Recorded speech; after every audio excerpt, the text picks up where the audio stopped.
hello, and welcome everyone. It's National Women's History Month, and one of my sheroes is Sarah Breedlove, better known as Madam C.J. Walker. Now, she was touted as the first Black millionaire. I'm Stephanie Anderson, and welcome to Maine Health. And today, I have another one of my sheroes that I have the opportunity and the pleasure to interview today, Miss Mona Echard. And Mona also, like Madam C.J. Walker, puts the pro in professional. I want to read just a little bit of snippet because she's too modest to do it.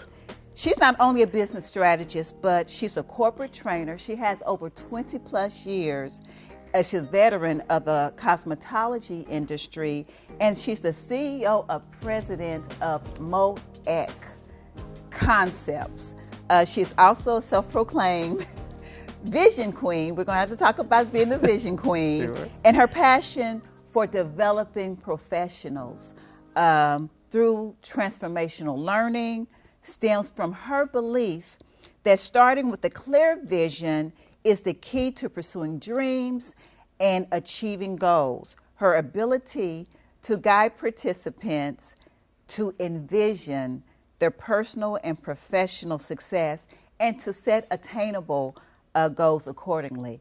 Consistently, it yields positive feedback and leads to tremendous success. So, ladies and gentlemen, I want to give accolades and welcome Miss Mona Echard. Thank you. Thank you so What much a for sweet being welcome. on my Thank you. I would just like to say first, again, thank you for joining. And when I was putting the show together and I had the opportunity to invite some phenomenal ladies to interview, I wonder if Mona's going to be available. And I know when I called you, you were out of town. Mm-hmm. Just so happened the grace of God allowed you to be in, to fly in. So I thank you for coming in this morning. I believe that. Thank you for having me. Thank you for My calling pleasure. me and considering me. So, Maine Health, we're going to talk hair, but we're going to also talk about the other phenomenal things that you're doing. So I know that you were a stylist. Kind of tell us about your journey, Mona. Oh, it's been quite a journey. Yes, licensed for about 23 years now. I maintain that license because I still use it. Okay. I don't use it full time the way I did back in the 90s and early 2000s. But I've kind of progressed into finding a passion for helping not only stylists, but other business professionals to grow. I think it stems from my own journey of growth. Yes. Because many times we go through a journey and we say, you know what, I need to share this journey with others. So I started out as a stylist in 1995, and that's when I got my license. I ended up opening a salon, starting a nonprofit salon organization for homeless women. I have that affinity for homeless women and women who are transitioning. And then I became an educator, and I just did a whole lot of things in that industry. I found myself always educating. So when I closed the salon and began my journey of educating professionals, it just kind of grew from there. It's a true passion. It really, really is. Yes. So I know this is through MoEC Concept that you're doing now. Yes. And correct me if I'm wrong, because I want to get the right information out to the viewership. Sure. But I know that it does not stop at cosmetologists, that you're actually in corporate America training. I am. Kind of share a little bit about what you're doing there, and then I want to get back to how we can kind of help the salon professional develop them into professionalism. Sure. One of the reasons why I had to come out of the salon environment full time is because I developed some allergies to the chemicals. And I began to feel badly. I developed headaches and migraine headaches, and so I had to go to an allergist and a neurologist and find out what was going on. And I found out I was allergic to a lot of the things I was working with in the salon. Wow. So, I think God has a way, I'm a strong woman of faith, and I think He has a way of moving us where we should be. Yes. And I'm like, I do not want to leave this industry. However, I felt the pull to do something different. So came out from behind the chair and began to kind of search. And get quiet with myself and say, God, what talents and abilities have you given me, and how can I use those, but still stay connected to what I love most? So I found a company that needed contractors, and I like being a contractor because it's flexible. Yes.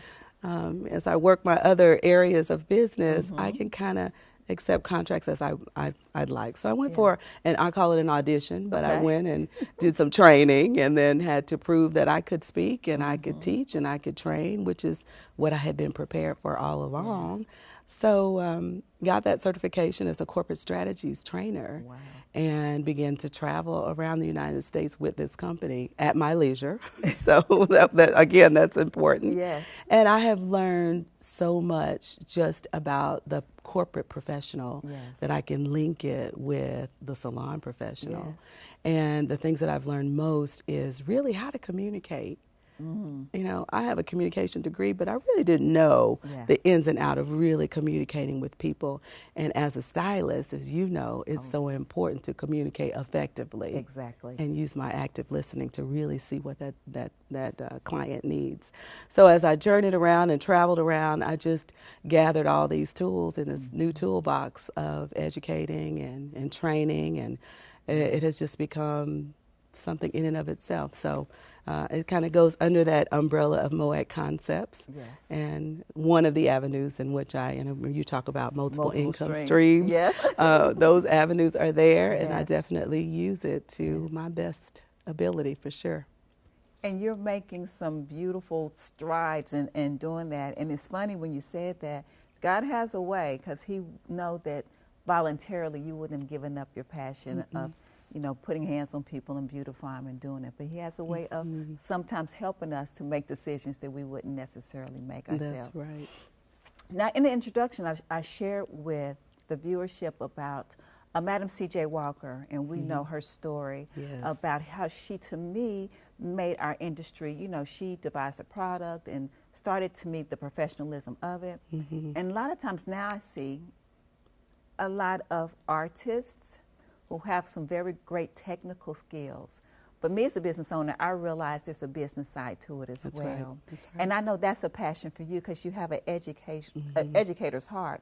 So can you kind of share me what it is that you would do, or what do you foresee with the profession as far as the professionalism of cosmetology? I'm so glad you asked that, because I have kind of stepped back and reached back to those salon professionals, and I do some consulting and training with leaders in the industry, because one of the things that I noticed and recognized when I was full-time as a stylist is that we have a me, I mentality.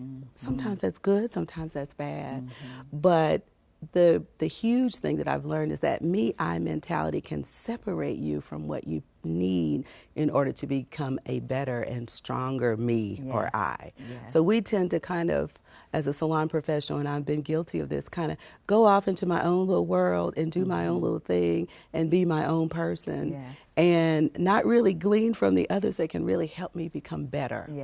So I think I've, in the past, thought, well, you know, it's okay to be independent and do your thing, but it's also a great thing to kind of learn and understand. And the communication process and the building process as a professional takes time. Yes, it does. And we have to keep reinventing ourselves every chance we get to get better and become better, and bring back that professionalism, and bring back that, that active listening, and bring back that support and comfort to the people who are really essentially paying our bills, right? Our clients that we service. That's right, the clients that we service. In that, wouldn't you agree, especially since you had the benefit of working with corporate and, our segment, the cosmetologist, that the principles are pretty much the same? Most definitely. When you're dealing with business, the technical aspects are going to vary, corporate, cosmetology, but the professionalism, the business aspect, everything is going to be listening. All those skills that you mentioned are going to be the same. That's right. They are definitely the same. And also growing yourself as a business professional. Whether you feel that you have those top technical abilities and you are, the best stylist around, which you should consider yourself as the best if you're going to walk in excellence for sure. You still have to keep growing yourself intrinsically. And you also have to keep growing yourself from a business aspect. It does not stop because you've got the skills. And we all can grow and become better. We just can't. I think sometimes we think the major thing, I've got this technical thing down, I can do anything, I can create anything, I know all the products, I know everything out there. but are you a good listener truly? Yes. Are you the quintessential professional? What can you do to improve? Yes. One real major thing is, does your website match what you say you actually do and perform? That's the first thing I like to find out from professionals. I saw your website. It's amazing. Do you really meet and exceed these expectations? Wow. And that's a really good place to start. It is. It really is. As you said that, I was like, okay, I know what I got on mine. Thank goodness it does. That's right. But that is a great starting point. That's a great starting point. That is a great starting point. I'm glad you said that. I had some questions for you, because for most of us to get to where we are today, regardless in our journey, there had to be someone who maybe motivated us, or that we can pinpoint that facilitated us in who we are today. Who would that be for you? I've met many people along the way that have kind of, fed into my life and helped me grow, mentors and such. But if I think about the number one person, it'd probably be my father. Okay. My father, I think, taught me that there are different perspectives to look at, and that one way is not always the right way, and how to deal with people when your perspectives are differing, how to deal with finding common ground. He's always been a great listener for me throughout the years. He's a fabulous storyteller. He's funny, he's grounded, and most of all, he really loves people, like I do. So I think he's been the greatest influence. And of course, as a daughter, your daddy is the first man you ever loved, right? And sometimes you think, okay, everybody's going to be just like my daddy, and it's not necessarily so, but he's giving you some good tools. So I think he's been most influential in my life. A great foundation. Yeah. And then you have to have innately, and part of you, that part that really truly likes people to be able to do. So that's awesome. I think that's right. What advice, Mona, would you give to someone, a stylist or another professional, who was considering, starting business, or what avenues or channels would you kind of advise them to pursue? Okay. Well, in the intro, you mentioned the Vision Queen, self-proclaimed. Yes, ma'am. I want to challenge everybody to proclaim something about yourself that you can hold. Doesn't have to be explained, but proclaim that. So what I mean about that when I say Vision Queen, one of my favorite scriptures is write the vision down and make it plain. Yes, so that anyone who reads it can go and tell somebody that something is about to happen. So it keeps us accountable for our vision as well. We can't just create it and sit on it. So I would say have a clear vision of what you want. Start with a business plan and a dream. And when you write those things down, no holds barred. Dream big. Because sometimes I think we're afraid to dream big. When we were kids, how we would dream about just the craziest, exciting things. No inhibitions. None at all. We just did it. As adults, we need to go back to that. And I think if you have a faith base, you can rely on that faith to kind of carry you through. So a clear vision is important. Write it down. What is it that you want to happen?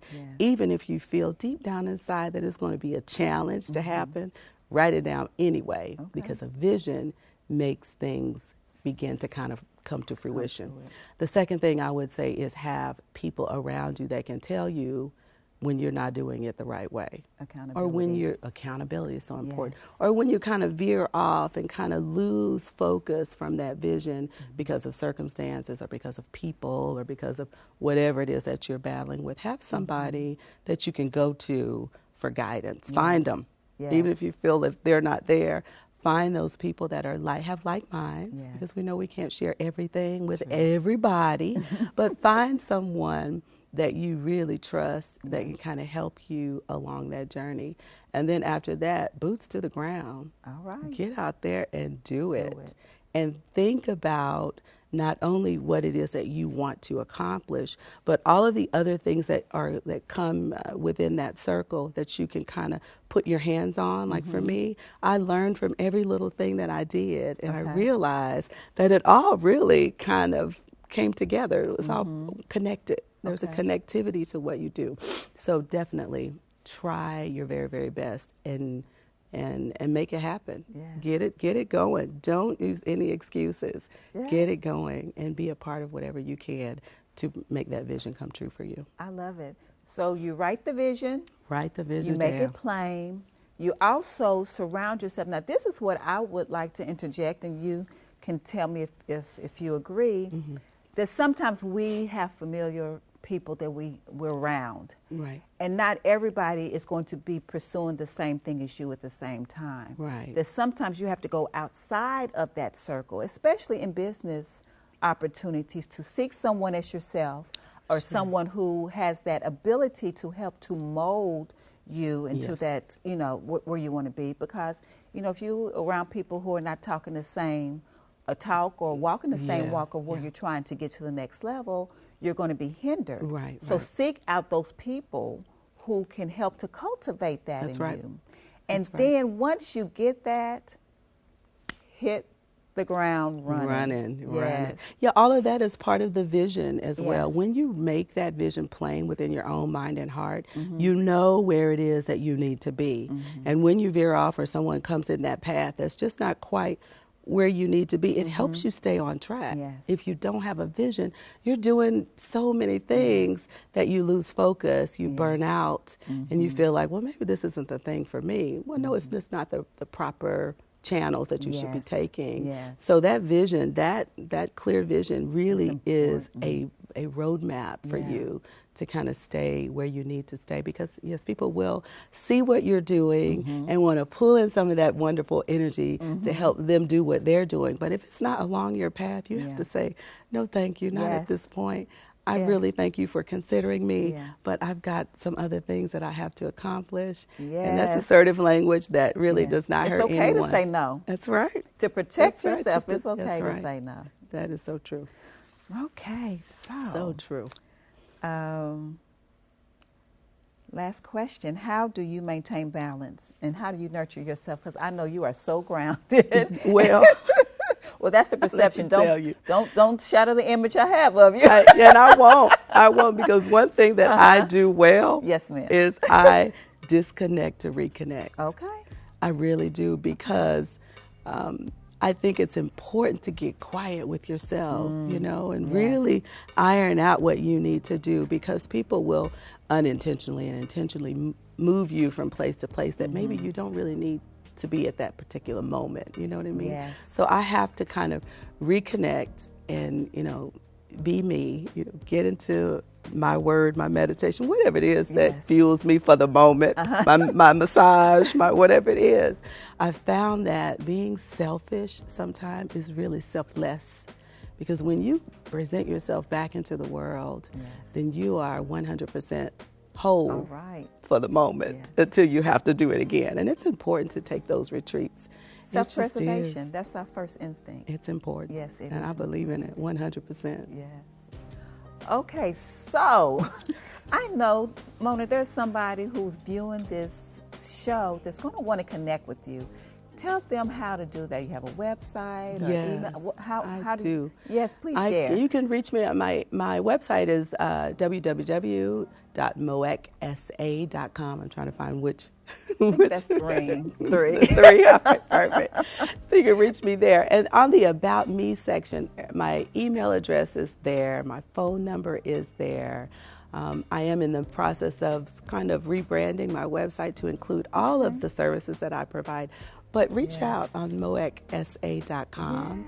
And I would love to, one of my specialties is teams, and I love to get that synergy growing with teams. So if there's, you know, anyone out there, corporate America or in the salon industry that I love so much, we love so much, reach out to me. I would love to devise a plan and just chat with you about what your needs are. It'd be worth the opportunity for them to take to reach out to you. I appreciate that. I appreciate you having me. Oh, gosh, thank you for being here. It is such a pleasure to have you. The pleasure's mine. Keep doing what you're doing, Miss Stephanie. Thank you. Thank you so much. That is going to be the end of today's show. This is Main Health, and I'm Stephanie Anderson. Be blessed. Bye.